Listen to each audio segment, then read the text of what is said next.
Selamat datang di masa depan Indonesia. Sudah berkali-kali saya sampaikan bahwa kepindahan ibu kota negara ke Nusantara adalah bukan sekedar memindah gedung kementerian.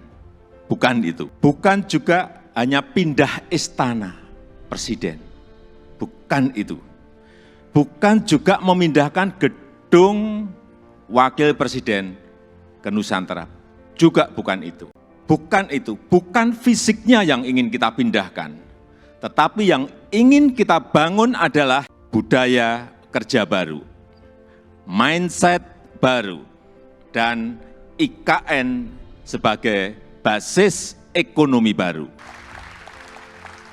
Indonesia sebagai negara besar harus berani melangkah, harus berani memiliki agenda besar, berani punya agenda besar. Dan ini untuk kemajuan negara kita, untuk kemajuan bangsa. Dan jika kita tidak berani transformasi dari sekarang sampai kapanpun, kita akan sulit jadi negara maju. Dan untuk keberlanjutan IKN Nusantara, ini juga sudah sering saya sampaikan. Bapak Ibu, sekali lagi, tidak perlu ragu, tidak perlu bimbang. Karena apa? Payung hukumnya itu sudah jelas. Payung hukumnya sudah jelas, yaitu Undang-Undang Nomor 3 Tahun 2022. Dan itu, ini juga kita harus tahu semuanya, itu sudah disetujui 93% dari fraksi-fraksi yang ada di DPR. Loh, kurang apa lagi?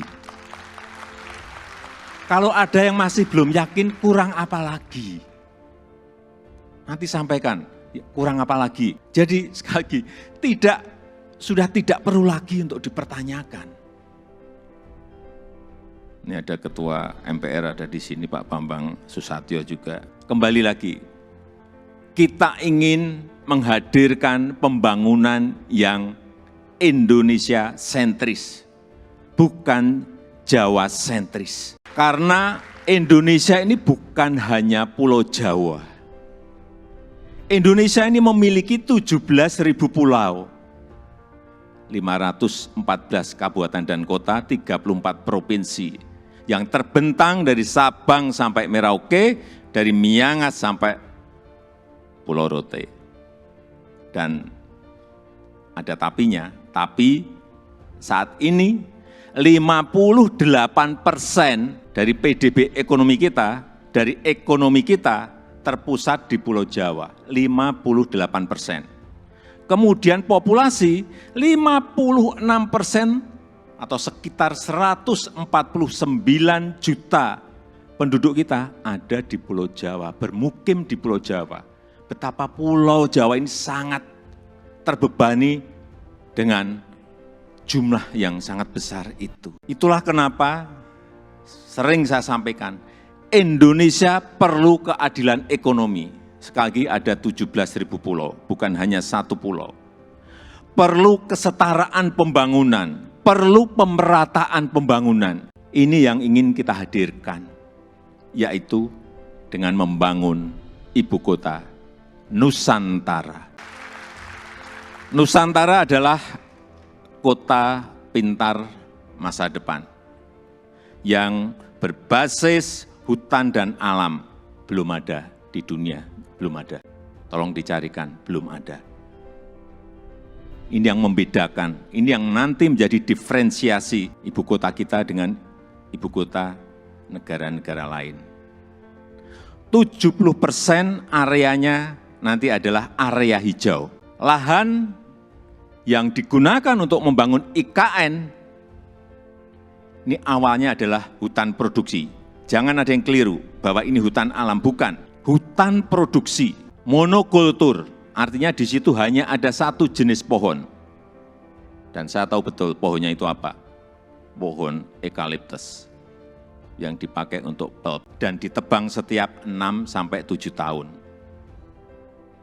Jangan ada nanti isu merusak hutan. Itu hutan produksi yang setiap 6 tahun, 7 tahun ya ditebang. Ini yang kita ingin kembalikan, justru nantinya ingin kembali jadi hutan heterogen dengan pohon asli dan endemik dari Kalimantan.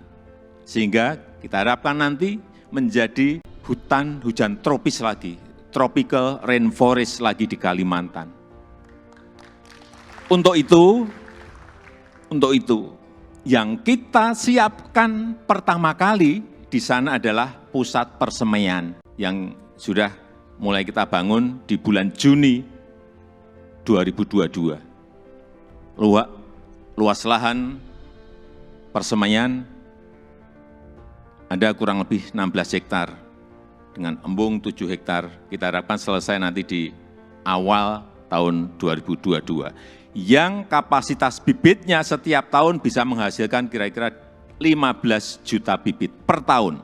Ini yang akan kita pakai untuk menghijaukan Kalimantan.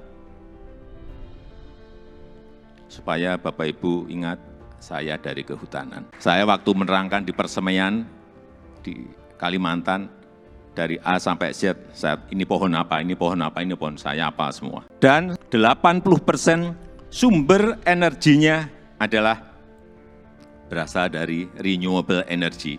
Mobil di sana nanti harus mobil listrik. Kemudian 80% transportasinya adalah transportasi umum, autonomous vehicle, tanpa awak dan tanpa sopir. Jadi yang kita hargai di sana adalah pejalan kaki.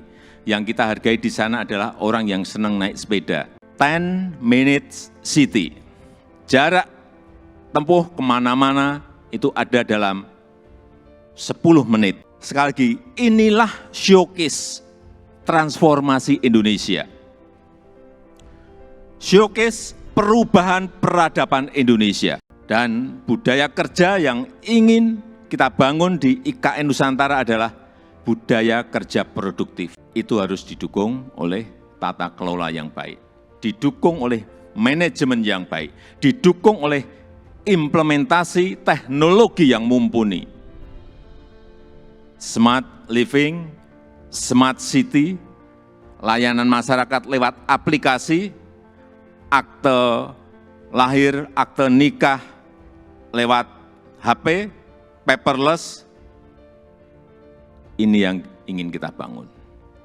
Jadi Nusantara adalah masa depan Indonesia.